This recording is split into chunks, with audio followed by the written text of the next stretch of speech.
Saludos a todos nuevamente, Adalberto Pérez Rosa, dándote las gracias por estar en este capítulo adicional de No digas que no te lo dije. Te invito a que vayas a mi canal de YouTube, suscríbete en la campanita para que esta información te llegue de primera mano. Si entiendes que lo que estamos haciendo es valioso, compártelo. La invitada de hoy no es extraña en No digas que no te lo dije. La vez pasada tuvimos la oportunidad de entrevistarla, hicimos un breve resumen de su trayectoria y su episodio causó varias polémicas, generó mucho tráfico, muchos comentarios, algunos que sabemos que tienen la intención de que se puedan explicar y otros sencillamente porque es lo que las redes sociales hacen. Así que para mí es un inmenso placer nuevamente tener en este canal de No digas que no te lo dije a quien ustedes saben que considero mi amiga, una licenciada experimentada en el campo de los bienes raíces y las hipotecas. Me acabo de enterar en estos días que fue la segunda nota más alta en su clase y no solamente eso, la segunda más joven. Ya a los 23 años había revalidado como licenciada, notario y hoy día le pasa mucho. Cuando la ven tan jovencita le dicen, usted es la abogada y no saben que tiene una trayectoria impecable. Una de las cosas que más a ella le enorgullece, porque cuando tiene la oportunidad de cerrar una compraventa y presentarla, es que ninguna de sus escrituras ha sido notificada. Y aunque hoy vamos a hablar de 3 instrumentos legales que son parte de una transacción hipotecaria y de otras cosas en la vida, yo quiero que cuando comencemos con ella nos diga qué significa este asunto de que te puedan notificar una escritura y las repercusiones o responsabilidades que eso conlleva. Así que, una vez más, a quien yo puedo llamar más que amiga colaboradora de este canal, no digas que no te lo dije, vamos a darle un fuerte aplauso a la licenciada Crisiret Morales Negrón. Gracias nuevamente por la introducción, igual que la otra vez te mencioné, gracias por la oportunidad de estar aquí. Como bien mencionaste, para nosotros los notarios es bien importante que no nos notifiquen las escrituras. Eso es un documento que el resto de nuestra vida nos va a perseguir. Y pues sí puedo, y creo que siempre te lo digo yo, mira, ya me inscribieron la escritura, me la inscribieron bastante rápido, no tuvo ningún defecto, no hubo que hacer ningún acta de subsanación y obviamente pues eso me llena de orgullo porque quiere decir que todo lo que se trabajó, pues se trabajó de la manera correcta. De lo que usted dio fe. Correcto. En ese momento del acto, de la transmisión. Exacto. Así que no va a haber ningún tipo de vicio en esa transmisión y por eso, pues, obviamente. Sabes que desde que lo mencionaste en el capítulo anterior, esa es mi nueva palabra. La transmisión de la titularidad, ¿ok? Es que ese es el negocio. Yo lo sé. Se da. Cris, tú sabes que en este canal tengo siempre la peculiaridad de reconocer, ¿ok? Algún dato valioso, interesante de mis invitados. En el capítulo pasado, pues pude haber sé que dije algunos bonitos tuyos, pero hoy yo quiero agradecerte por la disponibilidad de ser colaboradora de este canal, donde estamos comenzando. Quiero agradecerte por tu amistad genuina, porque tenemos la oportunidad en ocasiones de debatir puntos que no necesariamente nos ponen en el mismo lado de la opinión, pero siempre lo has hecho con respeto. Y yo pienso que más allá de quien tú eres, una madre fajona, una madre luchona, que a sus 23 años ya también tenía la responsabilidad no solamente de ser licenciada, sino de ser madre, que te ha tocado ser madre soltera, en una industria tan complicada donde has tenido que quizás dejar algunos beneficios económicos o de protagonismo al lado por cumplir la mayor o la responsabilidad que te distingue más que todas, que es ser una madre responsable. Eso para mí es muy importante, así que hoy me tocó reconocerte. Gracias. Y me llena de mucho orgullo. Ahora me va a dar sentimiento, pero gracias. Pero No, realmente. Ha sido difícil, bien sabes, ha sido difícil. Yo comencé bastante joven en todo, en lo que fue, como bien mencionaste, entiendo que era la segunda en mi clase de ser la más joven. Yo entré con 20 años a la escuela de Derecho, ya a los 23 años era abogada y a los 23 años... O sea, a los 20 años tú entras y a los 3 años después... Correcto. ¿Tú te comiste esa escuela? A los 20 años, pues entré en la escuela de Derecho y a los 23 años no tan solo era mamá, ¿sabes? También me gradué de la escuela de Derecho y pues ya llevamos, este año cumplimos 13 años ya en la profesión. Te reconozco. Y ha sido un reto. Como te reconozco dijiste. y te felicito. Pero también debo decir, porque estas cosas, ¿verdad? Los que nos van a estar viendo no lo conocen, pero debo decir que me ha encantado y me fascina y soy fan de cuando comenzamos a hablar, que nos conocimos muchos años atrás, cómo has hecho una transición de los tribunales a darte a conocer dentro de la industria hipotecaria y de los bienes raíces, y cómo poco a poco te vas ganando el respeto en la industria. Eso se gana, eso no se pide, eso se tiene que ganar por mérito propio. Si supieras que con el pasado podcast recibí varios comentarios de compañeros, ¿verdad? Corredores de bienes raíces que vieron el podcast, que estaban bien contentos, rápido me identificaron, me enviaron videos y me dijeron que le encantaba y que obviamente el contenido que se está brindando es uno de valor y muy educativo. Yo creo que por eso tú sabes que estás aquí. Sí. Muy bien, pues mira, vamos a lo que venimos, ¿ok? En ese capítulo inicial, yo subí unos videos cortos que la gente ha seguido hablando y ha comentado que eso es muy positivo. Pero yo quiero hablar hoy de 3 instrumentos legales que, aunque se pueden utilizar en otros aspectos de la vida, yo los quiero llevar al contexto de una hipoteca o los bienes raíces. Y el primero es la escritura de compraventa. Pero antes que me hables de, ¿verdad?, en contexto total de la escritura de compraventa, yo quiero saber cómo yo llego a una escritura de compraventa. ¿Cómo yo llego a una escritura de compraventa? Porque yo no puedo llegar y decir, mira, Cris, te voy a comprar la casa, traje a mi abogado para firmar una escritura de compraventa. Correcto. ¿O yo puedo hacer eso?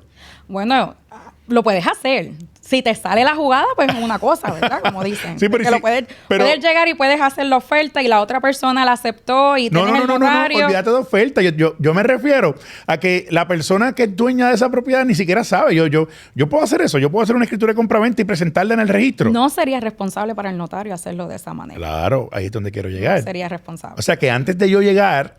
Tienes que, ¿verdad?, asegurarte de que se cumplan ciertos requisitos. Tienes que pasar por un proceso para que no tan solo el vendedor pues garantice que se dé una transacción de la manera más adecuada, sino que el comprador garantice también y asegure que la inversión que está haciendo va a ser inscribible, que está comprando algo que en efecto la otra persona tiene derecho a transmitir, porque yo no puedo venir a esta persona le gustó tu casa y yo no tengo nada que ver en tu casa y vender la casa. Claro, por eso entonces me lleva a decirte que para que lleguemos a una escritura de compraventa, tiene que haber un contrato de compraventa. Tiene que haber primero un contrato. Ok, preparatorio para esa escritura de compraventa, que es la que va a ayudar al notario luego a poder otorgar el... Háblame o descríbeme para estas personas, como siempre hablamos, ok, en Arroyo y Habichuela, que van a firmar un contrato de compraventa por primera vez. O sea, ¿qué pueden esperar? Básico. Sabemos que los contratos de compraventa pueden variar, pueden tener miles de cláusulas y que al final es salvo pacto lo contrario. Pero requisitos básicos para estas personas que están viendo este episodio, que ellos deban fijarse. ¿Sabes qué va a recoger el contrato de compraventa? Que no es la escritura de compraventa. Bueno, básicamente todo contrato acá en Puerto Rico necesita objeto, consentimiento y causa. El objeto, en este caso, ¿verdad? En una escritura de compraventa, el objeto va a ser la casa. La casa, el apartamento, el solar, el inmueble. El consentimiento, que estas dos partes hayan llegado, ¿verdad?, a una negociación de que yo le voy a poner este precio a la casa, yo acepto que ese va a ser el precio, te lo voy a dar. Y la causa, ¿verdad?, es como quien dice el negocio jurídico. ¿Cuál es la causa en este caso? El vendedor quiere recibir un dinero por esa casa que el comprador quiere recibir. Básicamente, eso es lo que necesita un contrato, ¿verdad? Objeto, consentimiento y causa. ¿Cuáles son los puntos claves que una persona que está comprando y vendiendo debe tener en un contrato? Porque hay contratos que son, como dijiste, básicos, sencillos y otros que son súper extensos. Lo primordial, identificar a las partes. Identificar quién es la parte vendedora, identificar quién es la parte compradora, establecer cuál es el precio de esa compraventa, Claro. establecer cuál es la propiedad que se va a adquirir, que incluye esa... Eso del precio, y me disculpo que te haya interrumpido, para nosotros en la banca hipotecaria es muy importante, porque he tenido, aunque no lo creas, he tenido casos que llega a mí el comprador y me dice, pues ya vamos, ellos me van a vender la casa, pero ¿en cuánto? Pues no, en lo que tase, en lo que tase, pero ustedes tasaron, no, vamos a comenzar la transacción. Y eso que tú acabas de explicar es tan valioso porque yo les digo, mire, es que ustedes tienen que primero firmar un contrato de compraventa donde establezcan los términos y las condiciones de esa negociación. El término por el cual va a ser vigente ese contrato. Si yo te voy a dar 60 días para que tú completes esta transacción, 90 o cuánto tiempo. Claro. Se van a pactar quién va a pagar los honorarios de abogado, cómo se van, ¿verdad?, a dar. Todos los requisitos de esa transmisión de titularidad deben estar, ¿verdad?, identificados en ese contrato.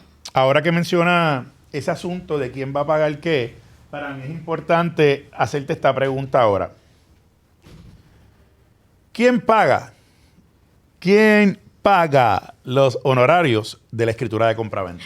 Y quiero que me dates desde el 1930. Bueno, con el código sabemos que ahora en el 2020 entró en vigor un nuevo código civil, pero antes, con el Código Civil del 1930, se establecía que la parte vendedora era la persona que estaba obligada a incurrir en los gastos de honorario del notario y los gastos de los sellos, ¿verdad?, y aranceles de la escritura original de compraventa. Eso era en el 1930. En la práctica se continúa mayormente haciendo de esa forma, pero con el cambio del código de 2020 se establece que la parte que selecciona el notario es la persona que debería entonces asumir los costos de los honorarios del notario. Okay. Se supone, ¿verdad? Y como mencioné, en la práctica continúa siendo el vendedor, casi siempre el que paga los honorarios del notario, los sellos que van en la escritura original, y el comprador pues le toca lo que es copia certificada, lo que son los gastos y comprobantes de presentación en el registro de la propiedad y todos los gastos, ¿verdad?, posteriores al otorgamiento como tal de la escritura de compraventa. Excelente. Está el objeto, está el consentimiento y la causa. Llegamos y firmamos ese contrato de compraventa. Ahora con ese contrato de compraventa, porque estamos hablando desde el punto de vista, ¿verdad?, hipotecario, la parte compradora o vendedora me envía ese documento. Con ese contrato de compraventa,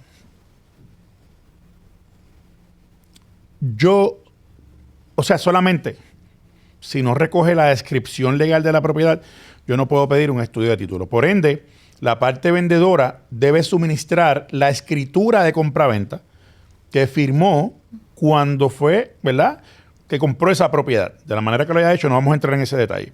Pero entonces ahora con el contrato de compraventa y con la escritura de compraventa, yo puedo pedir el estudio de título. Correcto. Yo recibo ese estudio de título, se lo hago llegar a usted porque usted es quien va a hacer la escritura de compraventa. ¿Qué usted va a buscar en ese estudio de título? Sé que hablamos un poco la vez pasada, pero ahora, dame un poquito más de detalles, tenemos un poco más de tiempo.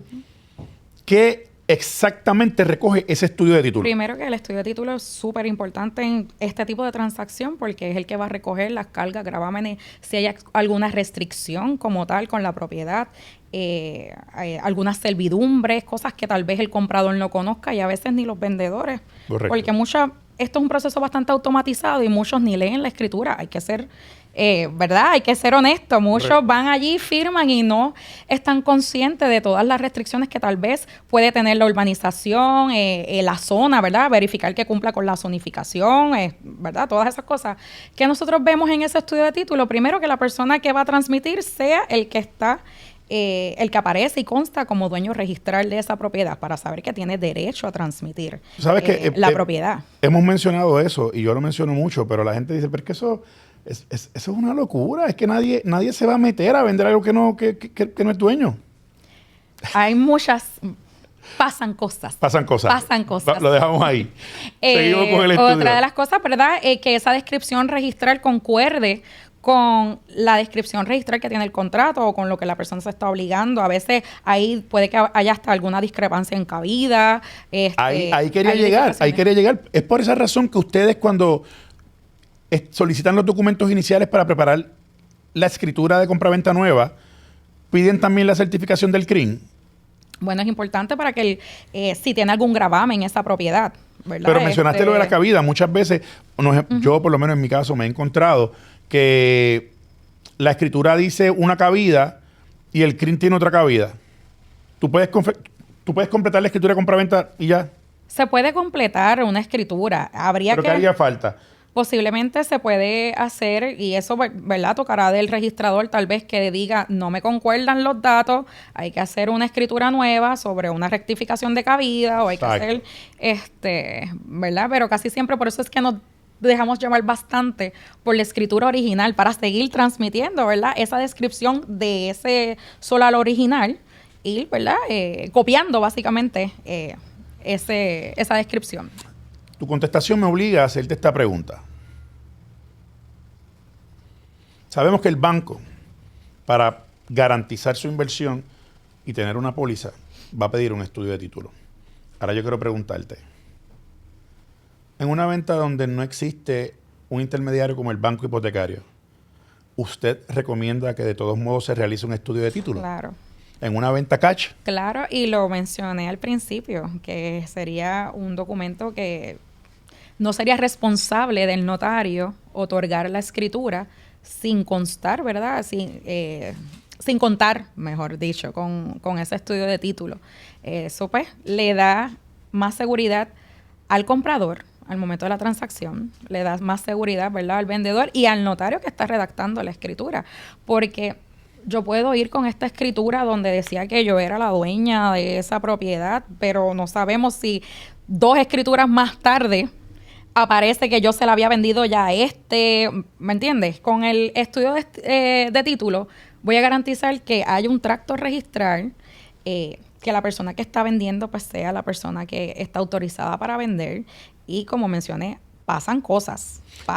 ¿Te sorprendería si te digo cosas. Que hace 3 años llegó a mí un comprador súper angustiado porque compró cash una propiedad y resulta que quien le vendió era el hijo de la señora y no era el dueño y no aparecía? Es que créeme que recuerda que yo no solamente soy notario, también llevo casos en el tribunal, litigo y he tenido situaciones. ¿Eres peleona?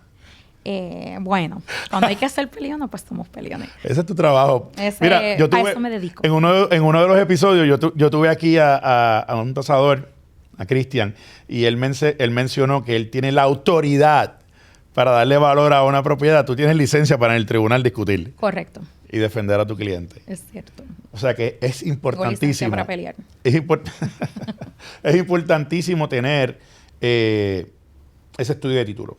Pues ya tenemos el contrato de compraventa. La escritura de compraventa, preferiblemente completa. Te entregué las certificaciones del CRIM, ¿ok? ¿Qué más necesitas para poder completar esa escritura de compraventa? Nueva. De este caso nuevo. Ya te di el contrato que tiene sujeto, objeto, consentimiento y causa.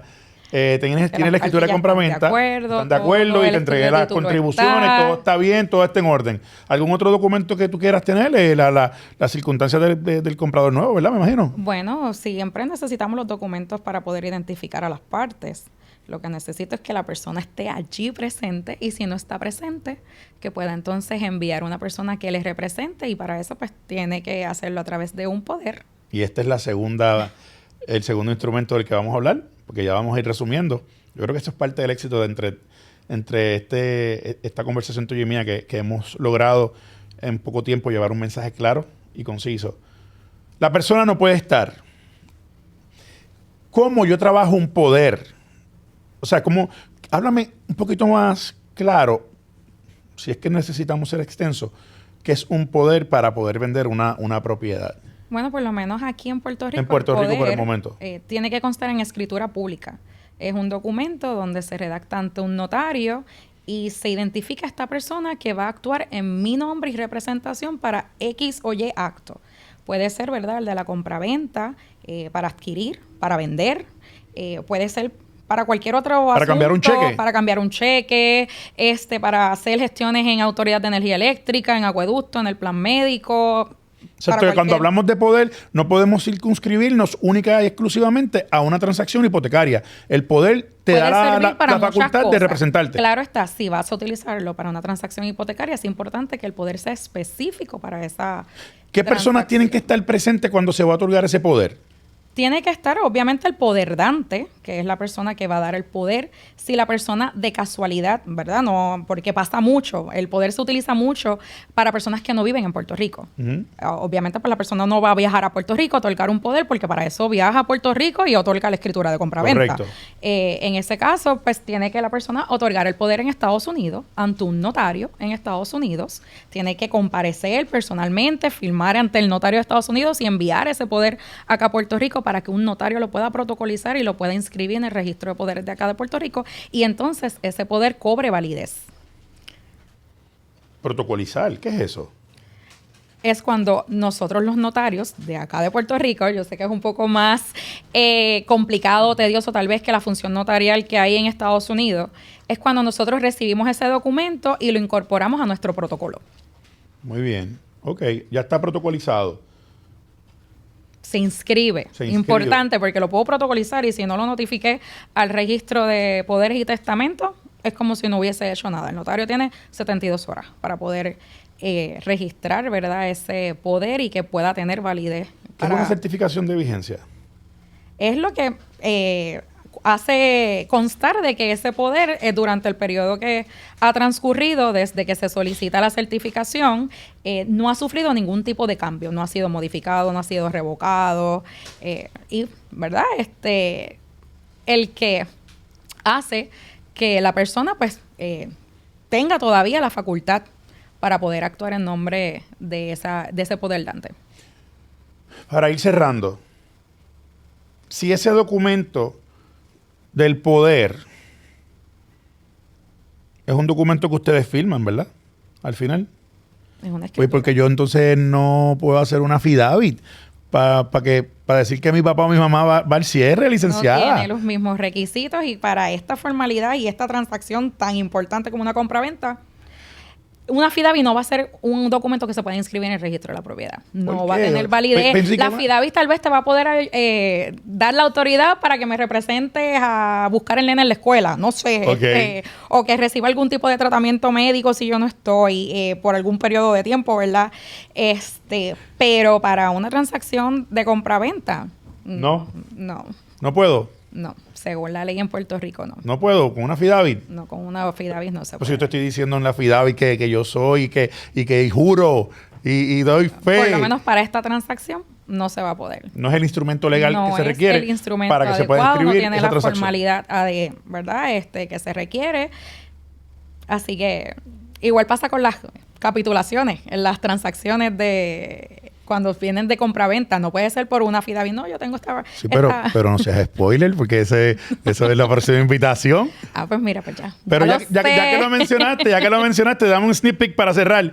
¿Qué es una capitulación? ¿Qué son las capitulaciones matrimoniales? Bueno, donde los esposos, ¿verdad?, futuros cónyuges o personas que están casadas, porque ahora el Código Civil permite que si yo estoy casada puedo otorgar capitulaciones posteriores. Eso te iba a decir. Antes no se podía, ¿verdad? Antes no se podía y por eso sé que en las transacciones hipotecarias había muchos divorcios para que la persona pudiera cualificar.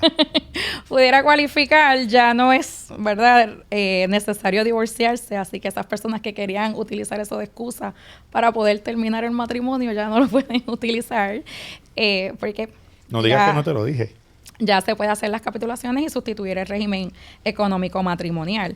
Pero esas capitulaciones también tienen que constar en escritura pública y también tienen que estar registradas en el registro de capitulaciones. Eso... No puede ser por declaración jurada ni una mera notaría, porque no te van a servir. Eso es otro tema que vamos a abundar un poquito más. Pero licenciada, nuevamente te agradezco porque yo creo que este tema ha quedado tan y tan claro ahora de lo que se requiere para poder llegar a una escritura de compraventa. O sea, no hay escritura de compraventa sin un contrato de compraventa, sin el consentimiento, sin la causa, sin el precio, sin términos, condiciones, acuerdos. O sea, no llegamos a una escritura de compraventa. O sea, que la escritura de compraventa es como cuando se consuma, ¿verdad? El negocio, y es la que nos da alegría al comprador, porque sabe que ahí es que con la escritura de compraventa es que se cierra ese negocio. Se cierra ese negocio. Dicen, gracias un montón, nuevamente, por sacar de tu tiempo para que esto pueda ser explicado tan fácil y tan sencillamente. Si las personas que nos están viendo interesan realizar capitulaciones matrimoniales, escritura de compraventa, una misma affidavit o cualquier instrumento legal, un poder que sea necesario, ¿dónde te pueden conseguir? Bueno, tengo oficina ubicada frente al Centro Judicial de Bayamón, allí en la calle Esteban Padilla. Me pueden llamar al 787-459-1613 o me pueden conseguir, ¿verdad?, en las redes sociales y en página web como Su Abogada Notario. Suabogadanotario.com. ¿Puedes repetir el número de teléfono, por favor? 787-459-1613. Ya ustedes saben, esto es el manjar y la referencia de los podcasts en la industria hipotecaria y de bienes raíces en Puerto Rico, y pronto vamos a abrirle el espacio un poco más. Dale a la campanita. Si entiendes que es de valor, compártelo. Total, sabes que al final no te quiero decir, no digas que no te lo dije.